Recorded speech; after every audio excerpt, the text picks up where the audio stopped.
Nagtaka ako dahil ang dali ninyong tumalikod sa Diyos na tumawag sa inyo sa pamamagitan ng biyaya ni Kristo. Bumaling kayo sa ibang magandang balita na hindi naman totoo. Ang totoo, walang ibang magandang balita. Nasabi ko ito dahil may mga taong nanggugulo sa inyo at gusto nilang baluktutin ang magandang balita tungkol kay Kristo. Sumpain nawa ng Diyos ang sinuman, kami o maging isang anghel galing sa langit, na mangangaral sa inyo ng magandang balita na iba kaysa sa ipinangaral namin sa inyo.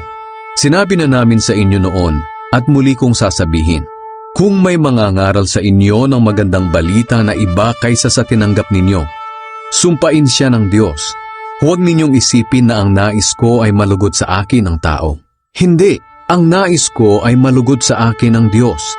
Kung ang ikalulugod ng tao ang hinahanap ko, hindi ako tunay na lingkod ni Kristo.